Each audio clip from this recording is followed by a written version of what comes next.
The following audio discussion is from episode 6 of Astound's podcast series, AI and the Future of Work.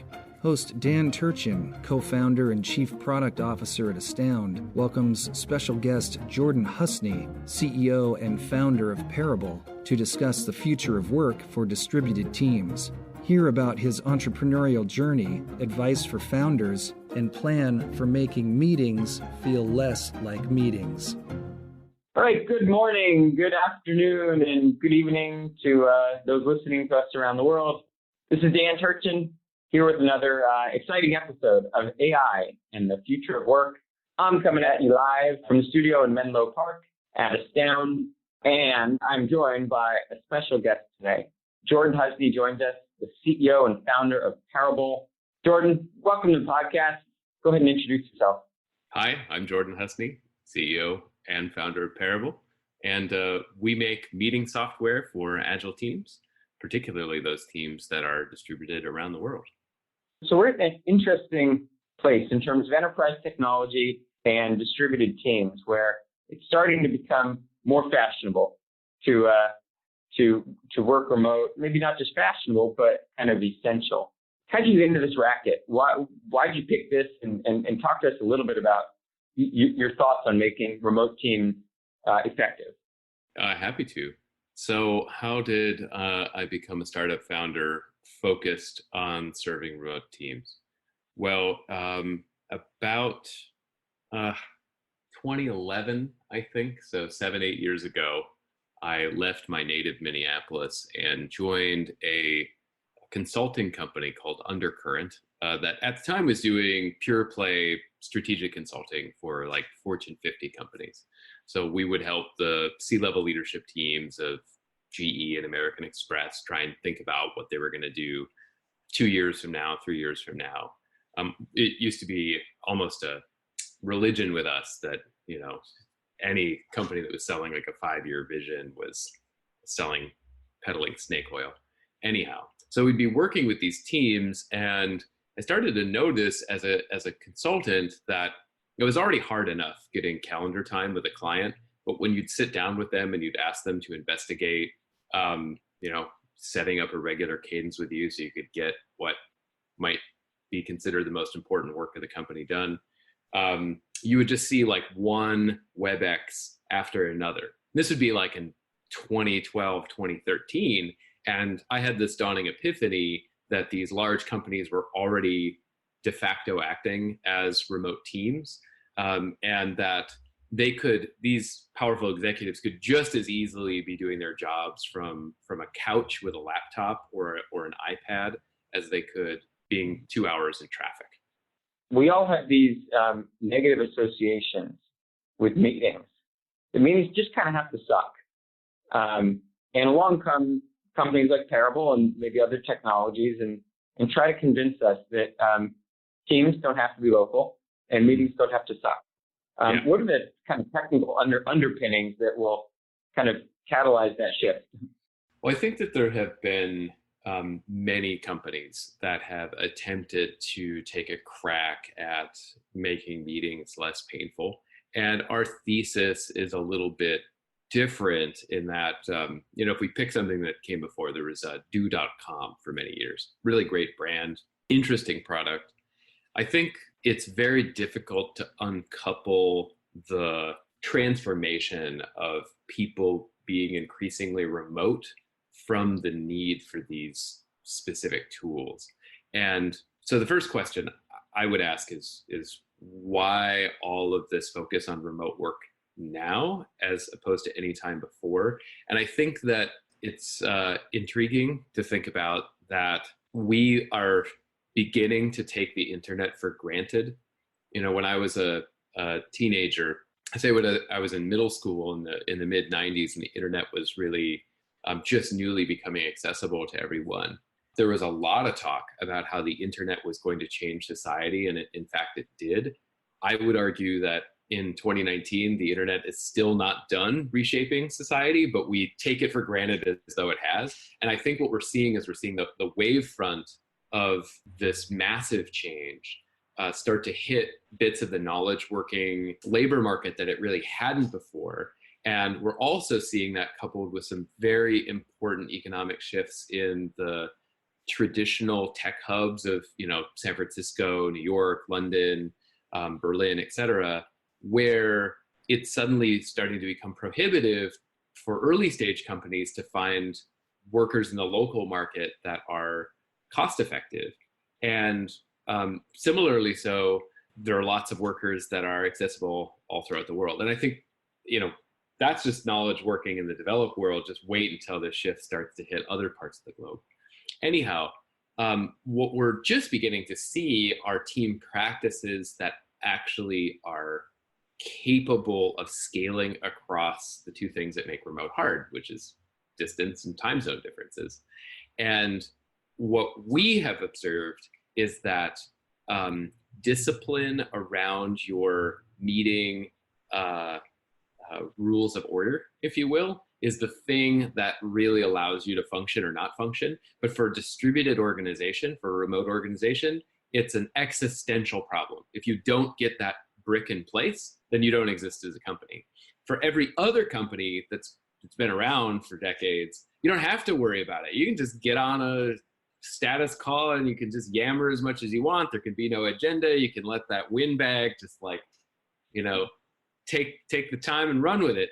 But so the way that we're addressing the market is we're actually addressing teams that already have the behavior in place to run really effective meetings. We're just giving those teams superpowers. So what we see is agile is a practice that scales really well, at least across distance. Time zone's still a challenge, but at least across distance. And so we give them the ability to run those agile meetings in a way that is much more effective in a remote context. Talk more about those rules of engagement. What do the best meetings have in common that make them different? Yeah, okay, that's great. So in the agile world, although there are many different kinds of teams that practice many different kinds of agile, in general, you have a few activities that all teams do. So you have a planning meeting where you're going to take a list of all the things that you could do and you're going to put them in priority order. You're going to have a stand-up meeting where you're going to check your progress toward what you committed to try and do during the planning meeting. And then at the end of a fixed work cycle, like 2 or 3 weeks, that's often called a sprint, you're going to do a thing called a retrospective. In any of those meetings, the thing that unites them all is that they tend to have a pretty fixed agenda, meaning that people know that the first part of the meeting is going to be, let's just use the planning meeting, is going to be used to take a look at all the new items and see where they might be inserted in the backlog. And then what they're going to do is they're going to take that backlog and they're going to see how many things fit within the current sprint window. And then they're going to look over those things and they're going to make sure that they're defined well enough that people could independently take those tasks and get started. Those steps, because they are repeated and the inputs to the meeting are variable, meaning like what might be on the list could change, but the operations on those things are fixed, make that meeting feel less like a meeting and more like some kind of ritual, or as they're called in Agile land, a ceremony. And because people know what they're there to do, there's a purpose to the meeting, and they know what the inputs and outputs and the steps look like, people tend to stay really task focused. And there's less of the dark side of human behavior where, because like nature abhors a vacuum, and if you just have an undefined block that's like, this is our weekly team meeting, say, you just call the thing just a team meeting, what you'll find is people trying to compel each other to the thing that they are most interested in doing. And in really dysfunctional teams, sometimes that's just like some narcissist wanting to do all the talking, et cetera. So how do you rein in the narcissist? There's always going to be the rogue actor. How do you prevent that? So for us, what we try to do is use transparency as a design principle in order to help create equity in meetings. It doesn't fix everything. And this is a really hard problem. In our software, we have a very generic meeting type that people can start called an action meeting. And for your listeners who aren't remote, it's really important for you to kind of like pretend that you are. So what I want you to do in your head is like pretend as though you're waking up in your house or your apartment and you are flipping open your laptop lid, and that's your commute. So all of a sudden you've gone from not at work to at work. And what you can't do inside of your living space is you can't just go walking down the hallway to go and tap someone on the shoulder and be like, hey, excuse me, I'm wondering if you have the latest information on Project X or whatever. Similarly so, I want you to imagine that your colleague might be a few time zones distant from you. So it might even be difficult to pop open Slack and do the same thing. And, be like, hey, Jane, like, I need this information on the documentation for Project X. You can't do that because maybe Jane and her family are out to dinner, or they're putting the kids to sleep, or whatever the case is. So the first challenge that people are going to run into is how do I get what I need so that I can do my job when I'm having difficulty reaching my colleagues? That's job one. The way in which we solve that is we make it easy to collect a list of agenda topics when people are just working by themselves. But they're like, oh, I can't reach Jane. I'm going to add a thing to the agenda that's going to be Project X documentation or Project X budget or whatever the item is.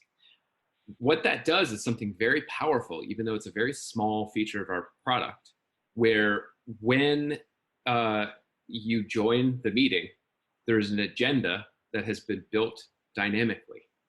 And what that does is it creates this transparent condition where if the narcissist starts running away, somebody could say, hey, Bob, let's say that Bob's our narcissist. Bob, there are 10 other items here. And, I see that Jane needs 4 things and Bill needs 3 things and so on and so forth. And that's the first step. The next step that is important is, again, the ritual and cadence.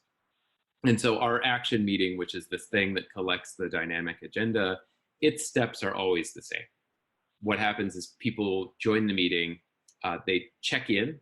So our thing will actually facilitate a check-in round where people will quickly share something that's not work related. That actually also helps combat the either people that tend to be too quiet in meetings or people that talk too much, because it sort of refreshes everyone that we're all here together, you're primed to talk.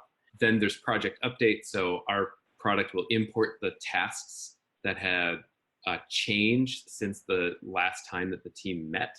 And everyone gives a quick update, which might generate more agenda items. And then the agenda is processed into next steps. And the way that everyone should feel when that meeting ends is that everyone knows exactly what next step they're responsible for. And they feel as though they have gotten what they need. And what we find is that by giving people a very meaningful, specific kind of meeting versus something that could go any direction, allows at a minimum people who are remote to get together and get specific value out of their time together, meaning they know what they need to do next. And if that happens for everyone, then we've won, more or less. The check-in feature is brilliant. I confess to not having heard that before, but I'm going to co-opt that. It's something that in the product right now, when we look at our adoption, and this I don't think will be a surprise to the product designy people in the audience, we had a strong opinion about including it in the product, and so we made it on by default. And we found that there's a lot of drop-off in the adoption funnel when people are confronted with that check-in round. They're like, whoa, I don't do this. This is not my intrinsic behavior. Like, it's way too fluffy. Like, it spooks me out. But it's one of these things where, like, if you make it past that feeling and you do it, then you're like, this is my favorite thing about the product. It's a really funny thing. The beauty of it is that even if they turn it off and there are continued interruptions, then you turn it back on. It's a placeholder, right, to mitigate that behavior. Yeah. Brilliant. I love it. So we've all heard about the 2 pizza rule that kind of regulates optimal team size. Talk us through what are the best practices for how big a team can get? Oh, team size. Well, I think the first place to start is what's the first principles of a team? Like what's a team and what's just like an interest group of people? There's been a lot of brilliant writing on this. And here are my beliefs around teamwork. So the first thing is team or not team. A team has shared objectives. So what that means is that if you and I are on a team, we need each other in order to get to where we're needing to go. Maybe we're creating the new website for the launch of our new product, or you and I, if we're salespeople, and this is a fun one because a lot of sales teams are not teams, they're actually interest groups. But you and I are actually working the same account. It's a complex sale. Like we have our own role. Like maybe I'm the technical applications engineer, and you're the account executive, and our goal is to try and get revenue out of that individual. That condition is a team. You're an interest group if, on the other hand, you have related work that you're doing, like you can trade practices with each other, like, oh, the best practice for getting somebody not to hang up on you is to do X or Y. But we could operate absolutely independently. Maximum team size is going to vary on whether or not you're a team or an interest group. Typically, teams need to be smaller. The 2 pizza rule is a fine rule. You could think about that really as like 3 to 10 people at maximum. The reason that scaling factor, that scaling constraint exists on teams is because any arbitrary 2 people within that group need something from each other. And so if you're meeting for some kind of ritual, you have to guarantee that you make it around that circle a number of times so that people can get from each other what they need. That's really why it's just an information distribution scaling problem. On an interest groups can be way, way, way bigger. And I would theorize, and don't know, I'm totally making stuff up now, that you could have an interest group that exists from about 2 people all the way up to maybe 120, which is, the maximum number of intimate relationships or semi-intimate relationships that a human being can carry in any one context. And in that case, all you would need is to try and figure out what's the essential drumbeat of what it is that you're trying to distribute, what practices or pieces of information are you trying to refresh within that crowd. That's the first thing. There are other principles to good teaming, and I'll just enumerate them briefly. So let's not talk about interest groups. Let's only talk about teams with shared objectives. I like to say that whether you're a co-located team or you're a remote team, treat it like a distance relationship, meaning that you should always have a plan to get together again before you are going to go your separate ways in that moment, which really means like have your cadence. And I believe that in 2019, we are, it's like so commonly discussed, it's tired to talk about it again, but it's really important. So AI and the robots are coming. So more and more teamwork of shared objectives is pursuing things that's safe from AI. It's creative knowledge work. That means that you don't know where you're going when you set out on your mission. You might set OKRs all day long and have your 5-year plan, but let's be real, you actually don't know in your team what's going to happen because everything is so damn complex. So as such, your team has to have rituals that's going to allow it to navigate that complexity. And that really means you need a way of setting objectives. You need a way of breaking down work into a list. You need a way of prioritizing that list. You need to decide what you're going to pull off the top of that list. You need a way of coordinating to make sure that everyone gets to know what they need. And then most importantly, and quite often skipped, is you need a way every so often to get together and hold a retrospective or a postmortem to figure out what is working and not working on your team so that you can improve your team dynamic. And if you do all those things, you got a great team. If you don't do those things, well, good luck to you. You're the Marie Kondo for business. Yeah, that would be fun. Should write that. I love it. All right, so for just a minute, take off your Jordan CEO of Parabol hat and put on kind of your Jordan visionary hat. I know you're kind of a big deal in the Twitterverse. And talk to our listeners about your personal vision for the future of work. Where do we go from here? I think that seen through a really wide lens, and I don't want to make predictions because that's really important to my own principles. I just want to lay down the starting conditions to try and help people see what I think is going on, and then maybe go forward one step of the knowable future. So I started off by saying, the internet isn't done reshaping us. And I think that that is a really important principle for people to re-acknowledge. I think that we are starting to see people in my generation, so I'm pretty firmly a millennial. I was born in 1980. We're starting to see people mature and think about, if they haven't already, starting a family and wondering if they can do so on the urban budgets, in New York, in San Francisco, in Seattle, et cetera, and to start to think about moving to secondary and tertiary markets, and thus driving a need to coordinate across more time zones. We're also seeing different kinds of globalized labor augmentation in the global labor market. So we historically had seen offshoring or nearshoring.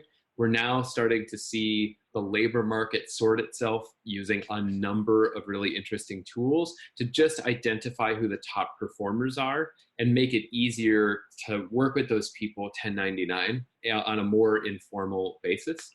We're seeing people in Croatia who are demanding salaries that are definitely within the class of someone who's working on the West Coast in the United States, which is fascinating all on its own. I think what that adds up to for individuals is it adds up to a flip in the power balance between employers and employees, where in the past, you were really subject to your market choices locally as a knowledge worker. And all of what I'm saying only applies to knowledge workers. It does not apply to people who are showing up in a physical location to, do something specific. This is like your local manufacturing, traditional manufacturing, local service work, et cetera, et cetera. For knowledge workers, what we're starting to see is this and there's this venture capitalist, Alison Baum, who's at Trinity, who started to think a lot about the future of work. She's coined this phrase called the flipped workplace. And I really, really like that, because it's like the flipped classroom where before you'd have to show up and listen to the teacher's lecture. Now you can go to school, do the activities that require people to be together, and then go home and then listen to recordings of the lecture. We're starting to see that same sort of flip with people who are like, let me look at my agenda, let me decide if I need to go into the office today or not at all, and stick home. Just that principle alone of a more evenly distributed geographic knowledge workforce is already a titanic shift in the labor market. And it's one that's super messy and really hard to predict what exactly is going to happen, but it is a thing that is happening. I think at the very same time, what you're seeing is new opportunities opening up for local service workers, because you're starting to see some local vibrancy in smaller economies now, which is really cool. Much of service work is highly resistive to the inevitable shifts of artificial intelligence and automation. I think those two principles are enough to kind of like start and dream and think about what the world is going to look like. Good insights. Thought-provoking. So we have time for a couple more questions. I got to get these in. The thing that has most surprised you about being a founder? The thing that is most surprising is just we could not be talking about founding. We could be talking about anybody else's lived experience, and to realize that you really don't know what it's like until you've actually done it yourself. I think the thing that has really surprised me about being a founder is just how hard the job is, but in ways that I didn't expect. I had been a manager before. I had led teams before. I had a lot of privilege and been fortunate to try on different skill domains, whether they were technical or non-technical, et cetera. And so I felt pretty confident about those things going in. What I didn't recognize about being a founder is just how much of a struggle it is with yourself emotionally. I didn't realize that running so close to the red line for so long, whether that's financially or it's just energy-wise, like how many hours you can work in a day, trying to balance everything else that one does normally just to be alive and be a member of a community and a family and so on, how that really takes its toll over the course of many years. That's something that was really surprising. I think the positive shade of that is I also didn't realize in this country specifically just how much support there is if you take advantage of it, because there are so many other entrepreneurs who are similarly off kilter, where like they've decided that this is what they're going to do with their life too. Just how if you're vulnerable and you start sharing how easy it is to both relate and then get very specific assistance from like actual groups who help you with whatever it is that you need help with. It's shit as like mundane as accounting, all the way on through to like dealing with anxiety to whatever the case may be. And I think that seeing another side of America just within this particular tiny little window has been really energizing for me personally. Brilliant. Last question, and then we'll have to wrap up shop here. I know you have many. What's your superpower? My personal superpower. I think it's pretty narrow. The thing that I think that I'm best at is finding individuals who are undervalued by the traditional market. I have a good friend of mine, a guy named Ben Einstein, who founded a hardware accelerator called Bolt. He's no longer with Bolt anymore, but he's a absolutely brilliant investor and creator of things, a builder of teams. And he had a professor who told him the line, don't hire on y-intercept, hire on slope. And all the better for you if you can find someone who's on a really steep personal trajectory, but you get them when they're at the very beginning of that trajectory.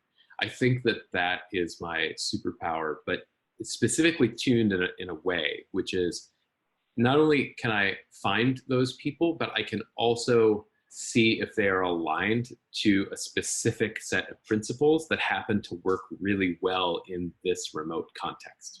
And I'm definitely not the brightest visionary. I'm definitely not the best coder. I'm definitely not the best salesperson. But the thing that I can do better than anyone, I think, is I can put together a team who can work in this weird way of people in garages. Working. Jordan, so many themes I'd love to pick back up on in another conversation. For now, though, how can our listeners learn more about Parabol? Oh, thank you. So Parabol is easy to find. Go to parabol.co. That's parabol.co. We're not yet fancy enough to have the .com. Watch that space. There is a big orange button that is on that webpage where you can see how to run an agile retrospective. And don't be shy. Reach out to us on the contact page, and we'd be happy to have you and extend a trial of our pro solution to you just for listening to the podcast. We'd love to have you on. Thank you. Hey, Jordan, such a fantastic conversation. Hate to see it end. These themes about the future of work are going to be popular topics for a long time. I hope that you'll come back and visit us again, and we'll continue the conversation. Oh, for certain. There's so much more to dig into. Dan, thank you so much for having me. Beautiful. And one last thank you, and that's to Jason Spinell from the Slack Fund, who connected Jordan and myself. So really enjoyed it. Jordan, excellent job. The future of work. Exactly. Our shared patriarch. That's right. Excellent. Jordan, thanks so much. Thank you to everyone for listening. We'll be back soon. Take care.